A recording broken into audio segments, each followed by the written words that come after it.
Hi, welcome. Enjoy the content, subscribe, and turn on notifications. Daniel had always been an observant man, quiet, but attentive, the kind of person who didn't like to make a scene but noticed everything, even the smallest details.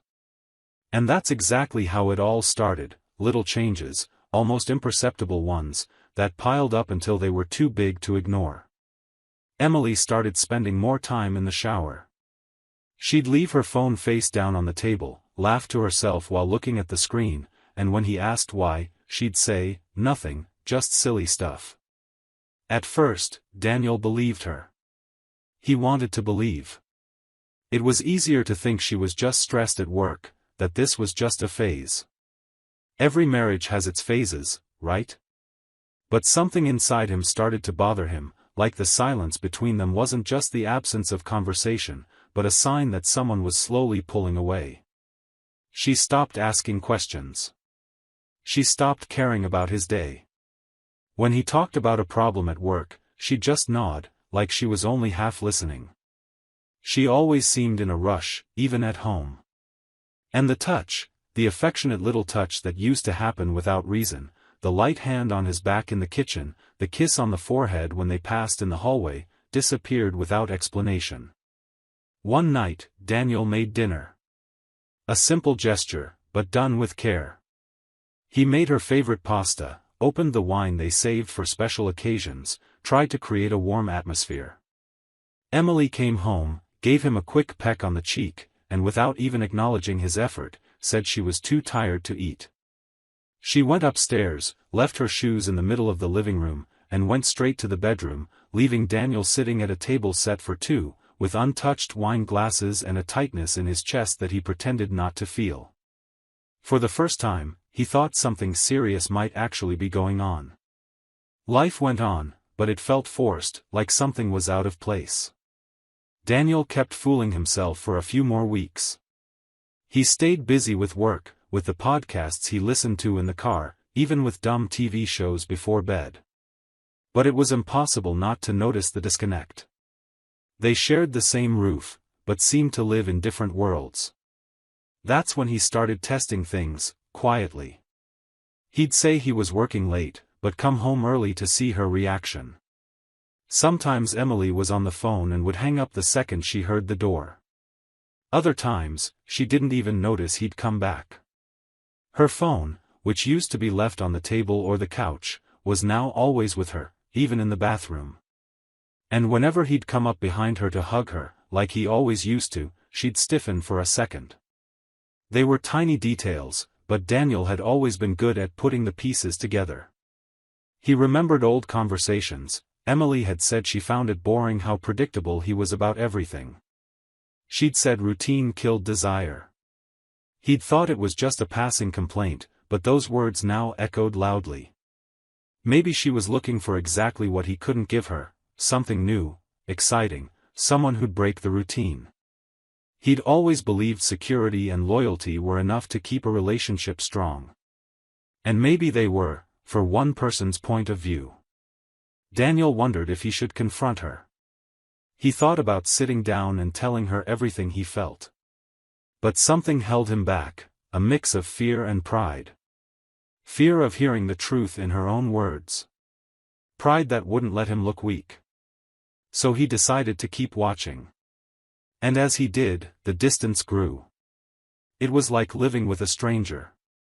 The woman he'd traveled with, laughed with, planned a future with, now seemed to have her thoughts somewhere else, like she was living a secret life right under his nose. Every new gesture, every casual comment, every random laugh fed the certainty he didn't want to admit, something had changed, and he wasn't the reason. Emily smiled more at her phone than at him. She slept facing the other way. Always busy, always with some last-minute commitment. Even the few conversations they had felt cold. And that hurt more than any argument. It was a silent cut, a lack of interest. One night, while Emily was in the shower and left her laptop open on the living room table, Daniel acted on an impulse he couldn't explain. He sat down, hesitated for a second, and opened the browser history. His heart raced. Between recipe searches and fashion sites, there it was, one address, very clear, impossible to ignore, a dating site for people in relationships. He clicked. The page was still logged in. Username, Luna_77. Daniel froze. The name wasn't familiar, but the behavior was. Between messages and visited profiles, he saw recent conversations with men, direct, flirtatious, full of veiled promises. One attached photo showed just a shoulder and part of an arm, but he recognized the tattoo, a small lotus flower on her side, the one he'd kissed so many times. There was no doubt. It was her. The account was active, updated, with daily interactions. Everything showed a confidence he never imagined Emily could have with another man. No hesitation, just desire and excitement. She talked to strangers like she was someone else, bolder, freer, more alive than she ever was with him. Daniel spent that entire night barely sleeping, torn between confronting her right then and needing to know how far it had gone. Deep down, part of him still wanted to believe it could just be a phase, some random curiosity. But the account was there, active. And what he saw made it clear, this wasn't just online flirting. It was something nurtured, carefully hidden. The next day, he decided to act. He created a fake profile, picked a simple, believable name, Mark. He used photos of an ordinary but attractive man, someone who could seem lonely, bored, open to a secret. He filled out the profile as a married man looking for real connections, no strings attached. The irony was that this profile, made in minutes, was exactly the kind of man Emily had hinted she wanted whenever they talked about personal things. The profile got approved in 2 days. Less than an hour later, he got a message. "You seem different. You're not here out of desperation. That's attractive to me. Luna_77. Daniel read it again, feeling his chest tighten. It was her. The language, the style, the tone, everything matched. He replied carefully, interested, but distant enough not to raise suspicion. The next few days were filled with pain and strategy. Daniel kept flirting, stayed attentive, showed interest. Luna responded with enthusiasm. With every new message, it became clearer she was ready to reveal everything, how she felt, what she wanted, what she'd already done. Slowly, the puzzle came together. She mentioned a dinner at a hotel the previous month, the first time I've felt truly alive in years. Daniel remembered, that night, she said she was at a conference. He stayed home, watched a movie, rooted for her. Meanwhile, she was with another man. His stomach turned. Still, he kept up the act. He needed to know more. He wanted to hear, or rather, read, what was going through her mind. And it was worse than any guess he'd made. Emily talked about Daniel like he was a burden, a man with no energy, predictable, almost invisible in his own home. She said she deserved more, that she was tired of living a normal life, and that Mark was exactly the man to pull her out of the routine. She called her husband weak, like she was talking about a stranger. Daniel read every word with his heart breaking, but he kept going. He needed proof. He needed to see how deep that abyss went. The conversation evolved. Luna was bold, confident, determined. She talked about risks, how well she hid things, how her husband was so trusting he doesn't even suspect. Daniel saved everything, screenshots, text logs, copies of the messages. He knew that at some point, he'd have to face the truth head-on. But for now, he was determined to expose it completely. For weeks, Daniel kept the profile active. He flirted, kept her engaged, pretended to be the man she wanted. And Emily, getting more involved every day, revealed more details. It was like she was finally letting it all out, not realizing the stranger she was talking to was her own husband, a husband broken inside, but still focused on uncovering the whole truth. Eventually, Luna suggested something Daniel had expected, though it still tightened his chest. What if we met? Somewhere discreet. just to talk. My husband's traveling next week. It'd be the perfect moment. Daniel took a deep breath. The trap was set. He knew everything would change from that point on. It wasn't suspicion anymore, it was proof. It was time to confront the woman he thought he knew with the reality she'd built behind his back. Daniel already had enough to end that marriage with a single conversation. But part of him needed more than just knowing. He needed to see. He needed to put Emily face to face with the truth she'd created, unaware she'd been watched the whole time. This went beyond getting answers. It felt like a need for justice. While he'd dedicated himself to a relationship he believed in, she'd been living a separate story, as if everything they'd built together could be thrown away without regret. The next morning, keeping a neutral tone, as if mentioning something routine, Daniel looked at Emily and said he had to travel for work. He mentioned an urgent meeting with a client in another city that had come up last minute, and that he'd be gone for 2 days. Emily gave a brief look of surprise, raised her eyebrows, murmured "Really?" while stirring her coffee. He confirmed, said he'd already booked a hotel, and would leave after lunch. Emily just told him to drive safely and went back to her phone, as if his absence was just another convenient moment for her. Daniel grabbed a small suitcase, packed a few clothes just to keep up the story. For the first time in years, he noticed a faint smile on his wife's face at the thought of him being gone.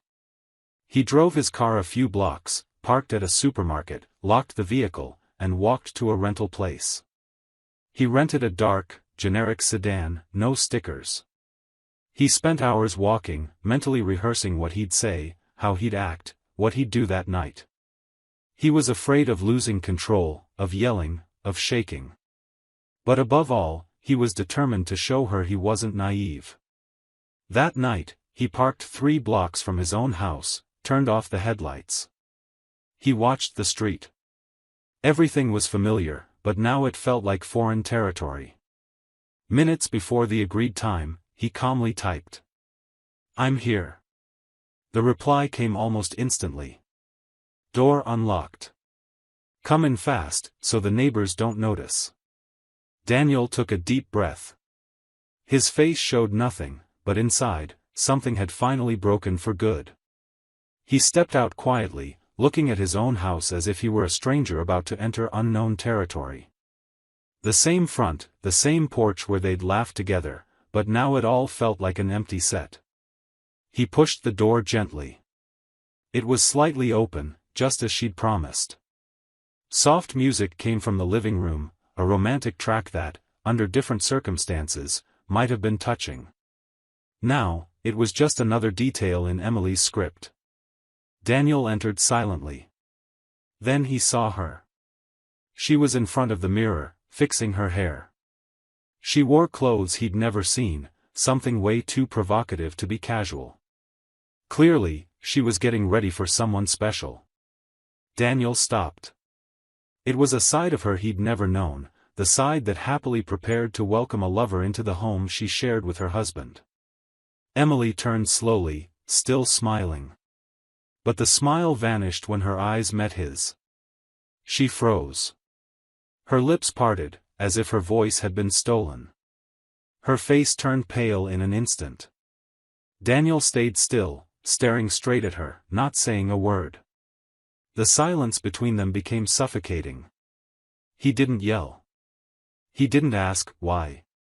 He took one step forward, pulled his phone from his pocket, and placed it on the table beside her. The screen was already on, message after message, every conversation between Emily and Mark, the photos, the confessions she'd written with excitement, everything right there, visible to the one person who should never have seen it. Emily stepped back, unable to look away from the evidence. Then, as if trying to undo a nightmare, she started making excuses. Her words came out confused, shaky. She said it was just a game, that she never meant for it to go anywhere, that she'd been lonely, curious, that it was a moment of weakness.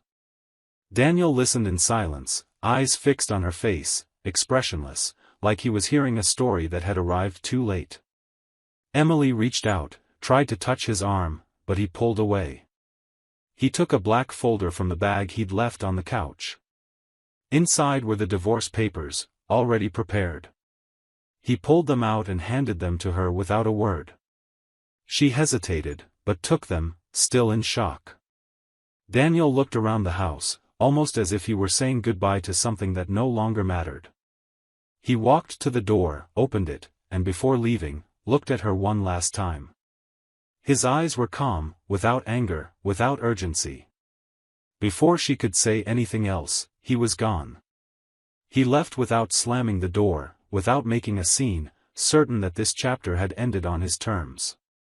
In the weeks that followed, Emily found herself alone from every angle. The friend who'd encouraged her to try something new, saying everyone has a right to a secret, disappeared, ignored her messages, acted like she'd never been involved. At work, attitudes changed, whispers, rumors, a sudden coldness in the hallways. Her social life shrank, as if everything she valued had evaporated. She tried to contact Daniel. She wrote long messages, crying as she typed. She apologized, said she regretted it, tried to justify each act with weak excuses, claimed it was just a mistake, insisted he was still the love of her life, said she'd do anything to have him back. But Daniel never responded. Her messages stayed unread, her emails bounced back, and his number no longer existed. It was like he'd erased every bridge between them. And she knew why. After everything, Daniel chose to forget. He chose peace. He began rebuilding his life at his own pace. He reconnected with old friends who genuinely wanted his happiness, friends Emily had called boring or immature. He returned to old places, cozy cafes, walking trails near the city, small getaways that reminded him of who he was before he lost his spark. Slowly, his life regained color. It was during this time that he met Natalie. She came into his life effortlessly, without promises or pressure. She was just someone who didn't wear masks or try to impress. Natalie didn't push with endless questions about his past, but she had a way of looking at him that made him feel truly seen. He didn't tell her everything right away, his wounds were still too fresh, but she respected his time. She'd sit with him in silence, laugh at simple things, share light stories. For the first time in a long time, Daniel smiled without feeling a weight in his chest. Natalie never tried to compete with a ghost. She didn't try to replace Emily or become the woman Daniel once imagined. She was simply herself, and that was enough. With her, he realized he didn't need to fear betrayal anymore, because her eyes were honest, and every word came with sincerity. After so long, Daniel finally started smiling again. Meanwhile, Emily found herself sinking into the loneliness she'd created. Her phone, once full of notifications, was now silent. The new clothes she'd bought to impress Mark sat in a drawer she refused to open. She avoided her own reflection in the bedroom mirror. Every corner of the house reminded her of the choice she'd stubbornly made. She tried going out, meeting new people, pretending to move on. But everything felt empty compared to the life she'd thrown away. The most painful part was realizing that, if she could go back in time, she might make the same mistake again. Because Emily didn't just betray Daniel, she betrayed herself. The woman who believed she was independent, smart, and irresistible discovered she was fragile, impulsive, and unable to hold on to her own happiness. Now, all that remained was the echo of her choices. Daniel, on the other hand, never sought revenge. His silence was stronger than any outburst. He chose the harder path, moving forward in peace, without letting bitterness poison him. And that's what hurt Emily the most. He didn't need her, not even to hate her. His indifference said it all. It was over. Because when love ends in silence, it's because it's been gone for a long time. All that's left is the emptiness of realizing, too late, that you've lost everything, believing you'd never be found out. Thank you for watching the video.